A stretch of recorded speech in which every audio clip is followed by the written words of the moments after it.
Hello good evening. गोटे जिनस देखेबी। जिनसटा कौन देखिए समस्ते देखिले केमती है कहले।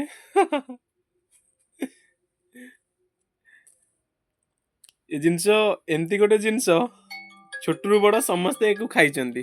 କିଏ ନ ଖାଇଛି ବୋଲି ମାନେ ନାହିଁ ଆଉ ଏବେ ବି ଖାଉଛନ୍ତି।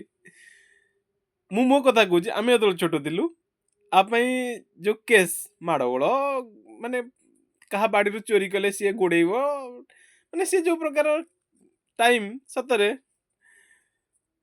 ଆଜି ସେ ଟାଇମ ବି ଅଛି ଆଜିକା ପିଲାର ଭିତରେ ବି ସେ ଜୋଶଟା ଅଛି ଚୋରି କରିବାର ଜୋଶ।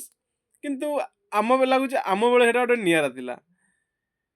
ଆମ ବେଳେ କାହା ବାଡୁ ଯଦି ଚୋରି କରୁଥିବୁ ସିଏ ଯୋଉ ଭାଷା କହୁଥିବ ଗୋଡଉଥିବ ପୁଣି ତା ପରଦିନ ବି ତାରି ବାଡିରୁ ଚୋରି ପୁଣି ଆଉ ବହୁତ ଖୁସି ଲାଗେ। ଘର ଲୋକଙ୍କ ପାଟି ପାଟି କରୁଥିବେ ଏତେ କୋଳି ଖାଆନି କଫ ହବ କାଶ ହବ। ସିଏ ଗୋଟେ ଅଲଗା ପ୍ରକାର ଚାର୍ମ। କଣ କରିବା ସିଏ ଗୋଟେ ଖୁସି ଅଲଗା। ଆଉ ତାପରେ ଇଏ ଗୋଟେ ଏମିତି ଗୋଟେ ଜିନିଷ ଆଗରେ ଯଦି ଖାଉଥିବୁ ନା ଅନ୍ୟ ସାମ୍ନା ଜଣଙ୍କ ପାଟିରୁ ସିଏ ଖାଇବାଟା କମ୍ପଲସରି। ଯାହାହେଲେ ପାଟିରୁ ଲାଳ ବାହାରିବ ହିଁ ବାହାରିବ। ହୁଁ। କମେଣ୍ଟ କରିବେ କିଏ ଖରାଦିନେ ଏ କୋଳି ଚୋରି କରିଛ। ରହିଲି ଜୟ ଜଗନ୍ନାଥ।